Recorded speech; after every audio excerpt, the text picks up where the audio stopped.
Hello everyone. Today we're going to be talking about Reconstruction. This video will be divided into 4 sections. The first section will discuss the beginning of Reconstruction, specifically the divided approach between presidential and congressional Reconstruction. The second section will discuss Congressional Reconstruction. The third section will discuss the undoing of Reconstruction, and the fourth section will discuss the Jim Crow era and nadir of American race relations. Okay, let's get started. Even before the end of the Civil War, plans to reconstruct the nation were being made. By 1864, 2 major views had emerged. The first view is known as Presidential Reconstruction, and the second view is known as Congressional Reconstruction. The goal of Presidential Reconstruction was to restore the Union back together as soon as possible. It's called Presidential Reconstruction because it was the plan favored by President Lincoln and President Johnson. A good example of this was President Lincoln's 10% plan. This approach would have allowed southern states to return as long as 10% of its population signed a loyalty oath, which denounced the Confederacy and secession. However, it didn't require much beyond that. After Lincoln was assassinated, Johnson took over and followed a similar path. Johnson did raise the loyalty oath requirement to 50%, but beyond that it was basically the same plan. The radical Republicans, on the other hand, felt that Lincoln's plan was too lenient toward the southern states. The radicals viewed Southern society as incapable of moving forward after the abolition of slavery. The radicals also felt more support for the freedmen was necessary to ensure their equality in Southern society. As we'll see, the view set forth by the radical Republicans would win out. One of the primary reasons for support of the congressional approach was due to the expansion of black codes in the South. Black codes were laws that criminalized many aspects of life for African Americans in years just after the Civil War. Many of the laws allowed local authorities to arrest freedmen for minor violations. The punishment was a freedman being leased out to white landowners and forced to work without pay. Sounds a lot like slavery, doesn't it? Northerners were also supportive of radical Reconstruction because of the repeated instances of violence against freedmen, as well as the popular sentiment that blamed the South for the war and the assassination of Lincoln. So within a year after the war, the radicals in Congress began to take control of Reconstruction. Let's take a deeper look at Congressional Reconstruction.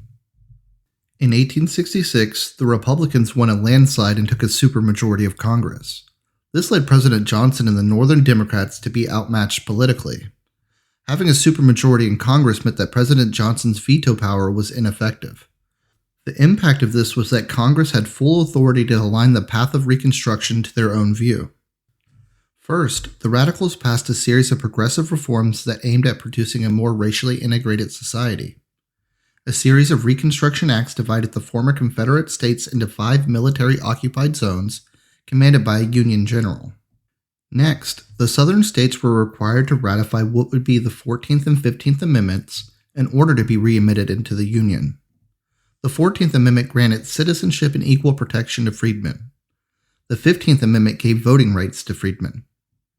It's important to note that the 13th, 14th, and 15th Amendments worked sequentially to support freedmen. The 13th Amendment abolished slavery, the 14th Amendment granted citizenship, and the 15th Amendment granted voting rights.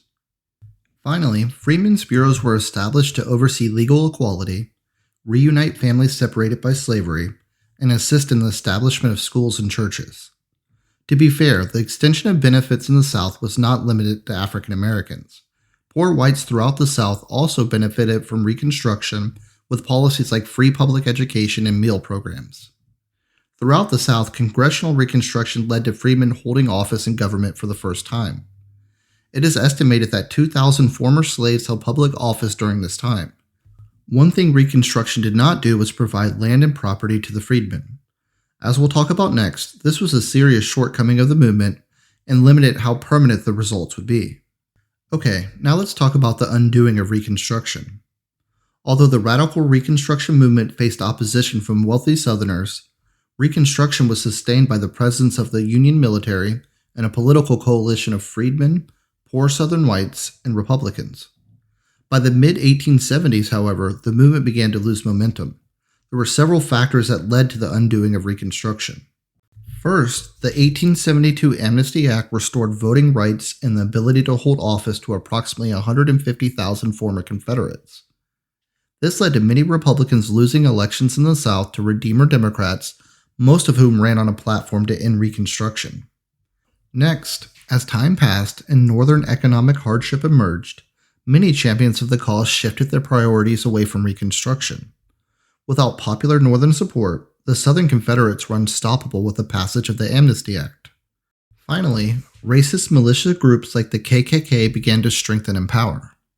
The KKK began using terrorism to intimidate freedmen and supporters of Reconstruction from voting or otherwise supporting its progressive policies. As a result, local authorities were quickly restocked with former Confederate leaders. By 1876, Reconstruction was over. Republicans withdrew troops from the South and ended funding for any remaining Reconstruction programs, and Southern Democrats promised to redeem the South. Okay, now let's look at the impact of the undoing of Reconstruction. After the undoing of Reconstruction, most of the gains made by African Americans in the South disappeared quickly. The Southern states developed what were known as the Jim Crow laws, which were designed to reassert white supremacy in the South. Jim Crow laws established segregated society in which all public services were separated by race. Challenges to these laws were rejected by the Supreme Court in cases like Plessy v. Ferguson. Additionally, there were few economic options for African Americans. One limitation of Reconstruction was that freedmen were never given property of their own, so they were forced to work the land of their former owner in exchange for a place to live. Freedmen were limited to working the land in what is known as sharecropping. In exchange for land, tools, food, and other basic necessities, they would owe a share of their crops to the landowner. In most cases, a year's harvest wasn't enough money to cover the debt, which forced the freedmen to stay on the land and continue working to pay off the debt, which is known as debt peonage.